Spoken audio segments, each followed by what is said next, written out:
3 bombings within a 2-mile area were more than a coincidence. But no one claimed responsibility, and no one in particular was targeted. What finally stopped the bomber were some tiny marks on a metal fragment and his inability to control his rage.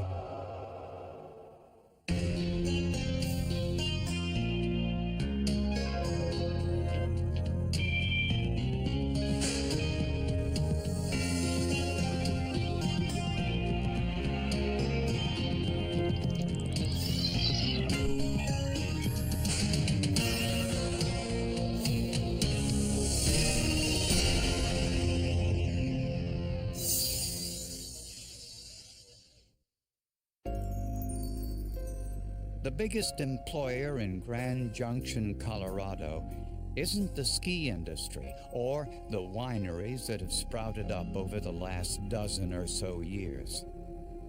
Surprisingly, it's the local school district. Dennis Lamb was a vocational teacher in the district's career center. I taught computer applications, computer repair, and video production.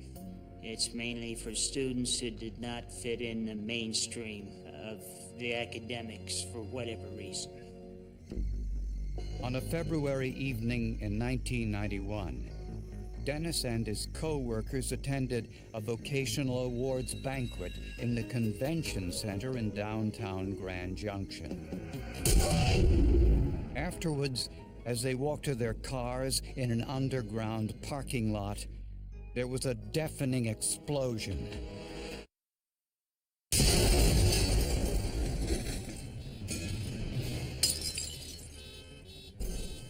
I thought I'd been shot. I was hit in the lower leg. The explosion was a bomb detonated about 30 yards away. A piece of shrapnel had ripped through Dennis's leg. An explosive device was set on a vehicle. The device fell either off of the vehicle or certainly down to the ground, and an explosion occurred. I did not at the time think that there was anybody after me specifically because of the location of it. Fortunately, Dennis didn't suffer any permanent injury. No one claimed responsibility for the bombing. Explosive experts knew from the amount of debris that it was a fairly sophisticated pipe bomb. We actually had schematics of how far bomb fragmentation flew. And you do that because you can tell how well the bomb was constructed. If a pipe bomb blows apart in 2 pieces, obviously it's not too effective. If it blows apart in 32 pieces, somebody has made a better pipe bomb. 3 weeks later, the Gonzalez family was going shopping at a nearby mall, and everyone had piled into the family van.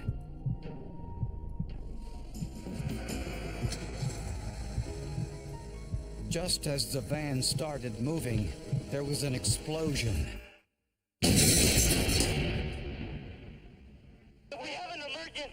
Something happened to the van, and my little sister got something in her back. It's bleeding real bad. Hurry. Okay, I need you to hold on.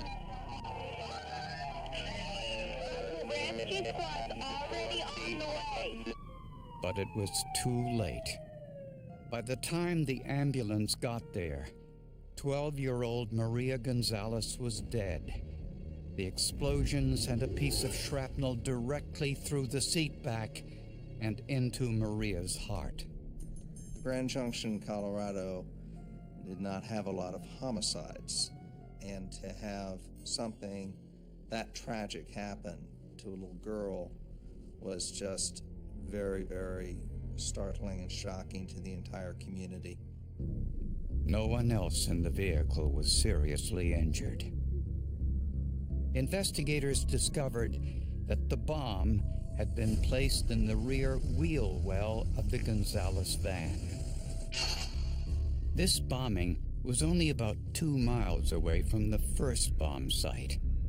Once again, No one claimed responsibility, and there was no reason why the Gonzalez family was targeted. There was some concern about, do we have someone who is a serial bomber? Do we have a copycat who's heard about one bomb and planted another bomb also in the downtown area? Or what exactly do we have? Well, one thing we knew was we had a problem. A problem that was soon to get worse. The detonation devices in 2 Grand Junction bombs were highly sophisticated.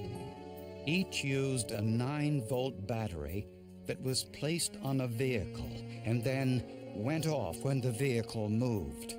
If you make a pipe bomb and you want to set it off so it's booby-trapped, you're going to try to do it so whatever that individual that you target or unsuspecting person moves, jars, tilts, twists, would set it off. In the rubble, investigators found pieces of curved glass, the outer shell of a mercury switch. The mercury switch connected and exploded, and when these bombs explode, there's tremendous force. There's greater force, greater speed, greater acceleration than with a fired .45 caliber pistol. A mercury switch is a glass ball filled with mercury, a liquid metal.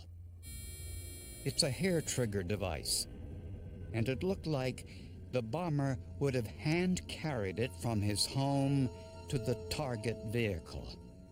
Once you close it up, you now have to carry it in the same position that you built it. If you tilt it up, roll it sideways, it's going to blow up. So very few people do that unless they have mental instability. Investigators searched their files for anyone who had prior arrests for making explosive devices. One was 19-year-old Shannon Keith, a factory worker who lived just 10 minutes outside of town in Clifton. He'd been arrested 15 months earlier for possessing pipe bombs and was sentenced to 2 months probation. He had had some involvement with pipe bombs, but with a significant difference from the pipe bombs that we were talking about here. Keith claimed he wasn't in Grand Junction when the bombs were planted, an alibi that checked out, so he was eliminated as a suspect. A closer look at the bomb debris revealed the steel end caps had a distinctive stamp from the manufacturer. It was Coin brand pipe. It's a circle that was on the side of the end cap, and on the inside of the stamp of the circle was a square. And the manufacturer of that was from Taiwan. It was a substandard product that was being imported into America and was subsequently discontinued. The Coin brand was not only an inferior product, it hadn't been sold in the United States for several years. But investigators were convinced that the bomber was mentally unstable. This case was unique in that we had obviously an individual that was randomly placing bombs in public to randomly kill people. That's much more different than if I'm mad at you because we're in the middle of a divorce, I feel you cheated me out of money. 3 months later, Henry Rubel and his wife Suzanne left a downtown restaurant to head home. As he got into their truck, he noticed a package on the ground near the passenger side.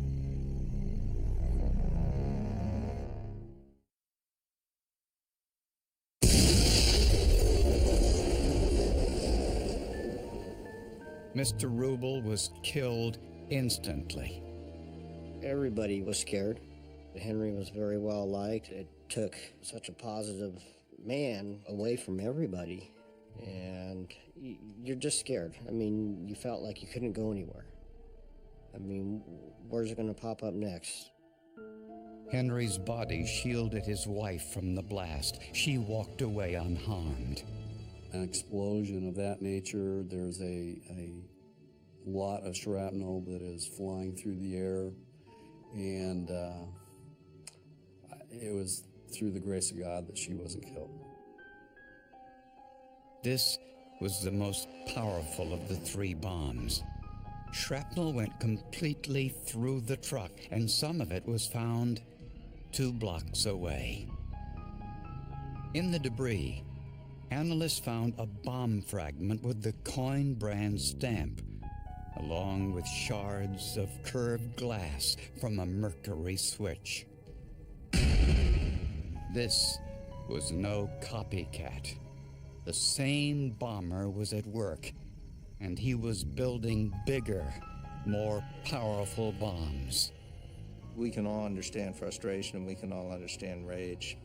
What I cannot understand is, once you've killed a 12-year-old girl, how do you do this again?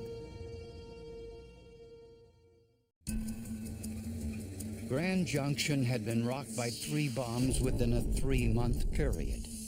Components indicated they were made by the same person, but there was no connection among the victims. The bomber was killing randomly. But why? We tried to see if there was any connection between the victims. We didn't believe that there was. The devices were placed randomly, which added to the danger, and that it made everybody susceptible to becoming a victim. The bombs were similar in construction and were planted within blocks of one another. And now I'm putting together a detailed chart of the difference in the bombs. And from the first to the last bomb, we saw an increase in talent as far as making a better bomb, and associated with that was the increase in injury and death. Since the bombs used a mercury switch, investigators believe the bomber hand-carried them to the bomb sites rather than risking an explosion by jarring or bumping the package in a car or bus. And if he hand-carried the bombs, he probably lived close to the bomb sites, which were near the Two Rivers Convention Center. Does he have to have a car? No. Can he walk around? Yes. On a hunch, investigators asked Convention Center management if they knew of any disgruntled employees, past or present. They went through their list of employees, and there was one that at least stood out in their mind that was a former employee, if I recall, who didn't quite fit with the group. His name was James Genrick, a 29-year-old dishwasher who worked in the Convention Center cafeteria until he left his job a few months before the bombings. He was a disgruntled employee, and they finally told him to hit the road. But it was a mutual agreement, if I recall right. Genrick lived in a boarding house just 2 blocks from the Convention Center. A background check revealed Genrick had prior arrests for minor incidents of burglary and vandalism. He never served time in jail. He fit the profile, not only for being a white male of that age bracket, but he fit the profile for being a person that is more or less a loner, that has a problem dealing in life, everyday life. When questioned by law enforcement, Genrick denied any involvement and willingly allowed them to search his room. But they found no traces of explosives or bomb-making materials. And I didn't have any pipes, explosives, bombs, or anything like that, anything to do with bombs.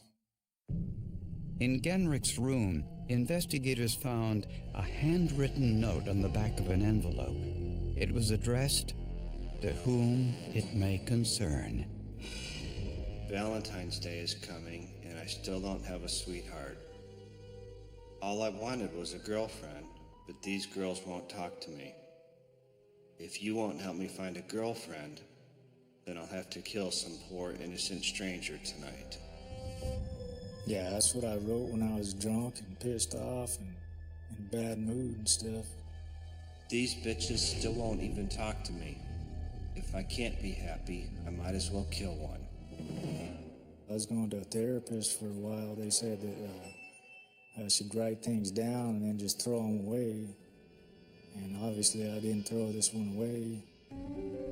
During a background check, investigators learned that Genrich tried to order a book in a local store that described how to make a bomb.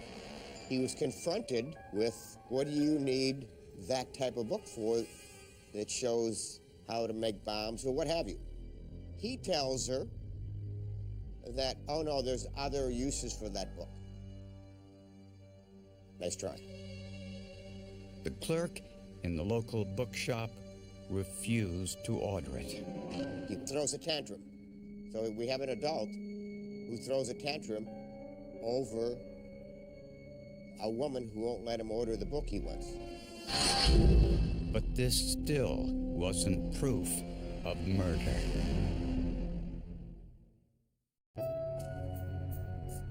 James Genrich was the prime suspect in the bombings in Grand Junction, Colorado that killed 2 people and injured a third.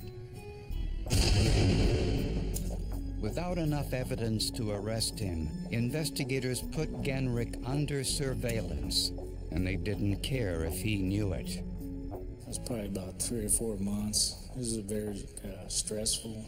It was weird because sometimes they'd just be kind of walking about 10 feet behind me, walking with their walkie-talkies like they were trying to let everybody know, that they were following me. Interestingly, during that time, there were no more bombings. And investigators learned 2 more things about Genrich. First, a few years earlier, he took electronics courses in Arizona. Second, his mother once tried to commit him to a mental health facility. In her petition, there was mention that he became frustrated at people looking at him, and he threw rocks at their vehicles while they're on this vacation. Things of that nature. He went out, I guess, one night and was yelling and screaming at a neighbor, and things of that nature. So investigators searched Genrich's boarding house one more time. The second search, we didn't find any pipe ends, galvanized pipes, gunpowder, things of that nature. We did recover tools that he had in the apartment. There was some electrical circuits, wiring type material or items. Investigators sent the tools to John O'Neill, a tool mark examiner with the Bureau of Alcohol, Tobacco, and Firearms. By this time, he had spent months looking for tool marks on the more than 300 fragments from the Grand Junction bombs. He found several, and for comparison, made sample marks from tools found in James Genrich's room. Pliers had been used to tighten the end caps on the bombs, and this left distinctive marks that survived the blasts. We're looking at the topography of the surface as the mark left by that tool. O'Neill found the same number of striations with the same thickness on the test marks from Genrich's pliers and from one of the bomb's end caps. When compared under a microscope, it was a perfect match. Next, on pieces of wire wrapped around the bombs, O'Neill also found distinct tool marks. When compared with the marks made by Genrich's wire cutters, the tool marks matched up perfectly. The point of it being another tool would be almost to the point of being beyond probability. Matching the tool marks to a tool that is found in the possession of the suspect is pretty damning. On one of the wires, 1/100th of an inch in diameter, O'Neill not only found tool marks made by Genrich's needle-nosed pliers, he also discovered that it was the same brand wire as all the other bombs. So we were able to, in fact, to tie 3 tools to the devices, and then those fine wires being manufactured in the same machine or have a common source. But what was the motive? Genrich never held a steady job, barely made enough money to support himself, never had a steady relationship. And when he lost his job as a dishwasher at the convention center, something apparently snapped. He spent the next several months in his rented room, planning his revenge. Pretty soon you get to the point, especially if you're a psychopath, the world's against me. I'm going to get even. I therefore have this need, I need to kill people.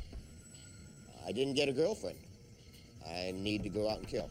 He used his electronics knowledge to build bigger, more lethal bombs. He was meticulous enough to make sure no gunpowder residue remained in his room. But he didn't know that his tools left unique marks that survived the explosions and ultimately exposed him. Despite the evidence, Genrich denied any involvement.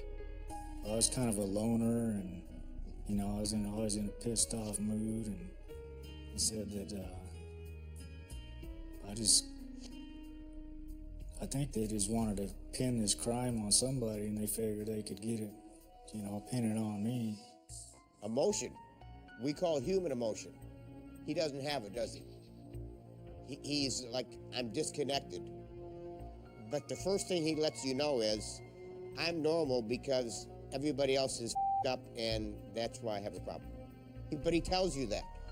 So when anybody tells you, I'm really a good guy, but I'm screwed up because people have done me wrong.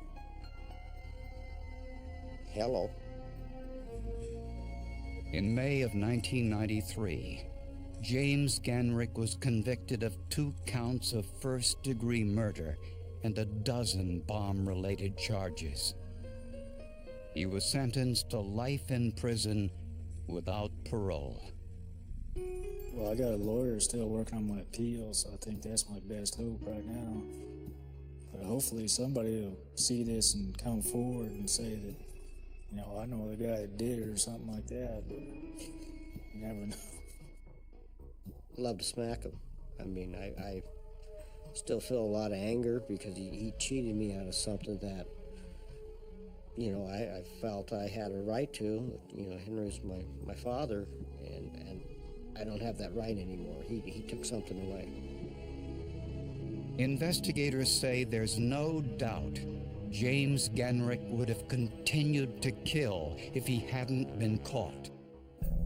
But old-fashioned police work exposed him, and forensic science provided the proof.